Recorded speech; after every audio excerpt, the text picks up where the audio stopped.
You're getting your golf clubs all wrong. Now, I don't mean what's in your golf bag and what equipment's in your golf bag. I mean, you're getting your clubbing all wrong. This is such a simple golf tip, and this has taken hundreds of shots off handicaps for so many of my students, and it's time for you to start using this easy golf tip too. Before I give you this simple tip on why you're getting your golf clubs so wrong, if you're new to the channel, hello and welcome. If you're a returning viewer, hello again. Little reminder for you all, if you're not subscribed to the channel, please do consider hitting the subscribe button. It helps me keep making free content just like this to help you lower your scores. Hit the thumbs up if you enjoy the video and turn your bell on if you want to get notified of when I upload all my new videos. So what do I mean when I say you're getting your golf clubs all wrong?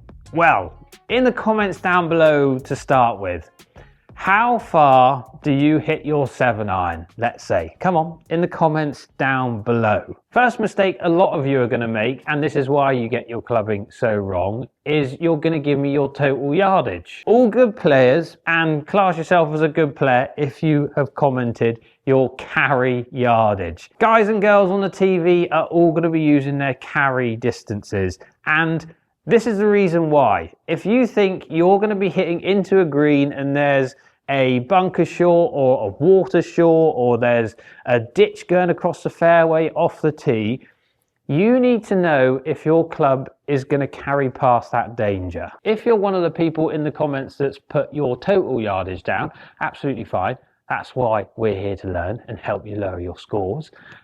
You are potentially going to say your 7-iron's 150, but it's only carrying 135. So if you think your 7-iron is going to get over that bunker or water, or your driver is going to get over that ditch, it's not, unfortunately, which is why potentially your handicap's not dropping. You need to know your carry distances.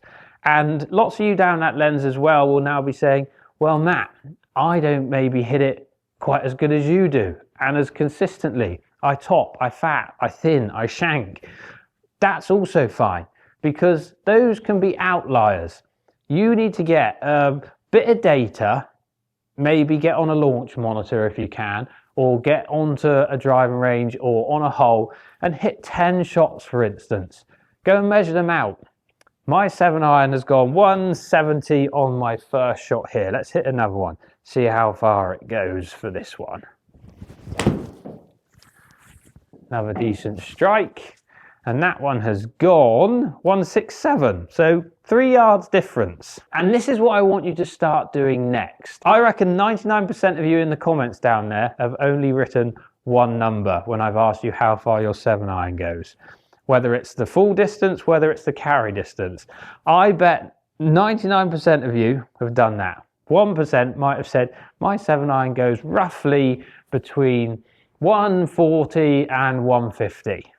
Interested, because that's also how I think. My 7-iron goes between 165 and 175. I've got a yardage zone. I've got a yardage zone with all of my clubs, all the way from my most lofted, my lob wedge, all the way to my driver. And that zone is so important to know because of some of the things I've already mentioned.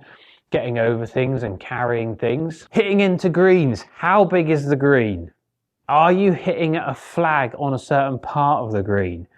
Is that going to be causing you trouble if you get your shorter distance or longer distance? Is there trouble long? Is there trouble to the left or right or short? You need to be able to go, well, the trouble's short and my 7-iron goes 150, but the trouble stops at 145. Okay, well, my zone is 140 to 160. All of a sudden you get your short dispersion, you're in that trouble, you're adding shots to your handicap rather than tumbling down and taking shots off. Start working out zones, guys. Honestly, it will transform how you think around the golf course, and your scores will start to change. The best players in the world obviously have a tight dispersion, short as long, because they are striking their irons, they're striking their woods so consistently.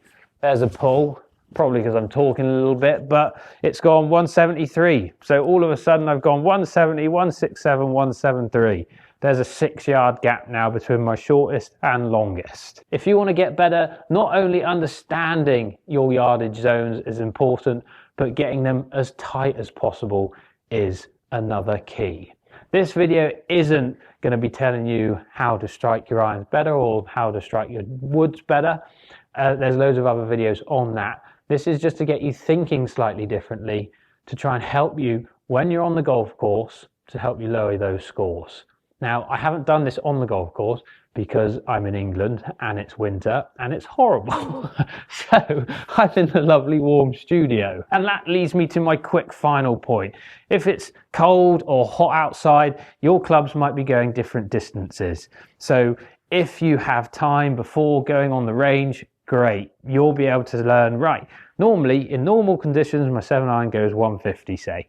It's cold out there, it's going 140 today, so you can adjust your yardages for all your clubs to help you understand your yardage zones again. So let's start thinking about carry distances. Let's start thinking zonally as well about all your clubs and their carries, which will then help you lower your scores. That's a better one. Get rid of that pull off the screen. That was horrible. 170 carry, birdie putt. Thank you very much. I hope that helps loads of you down that lens start getting your clubbing right rather than wrong. I'd love to know in the comments down below if it does help. And little reminder again for you all, if you're not subscribed to the channel, please do consider hitting the subscribe button. It helps me continue to create free content just like this to help you lower your scores. Hit the thumbs up if you enjoyed the video and turn your bell on so you get notified of when I upload all my new videos. Thanks all for watching. I'll see you in the next one.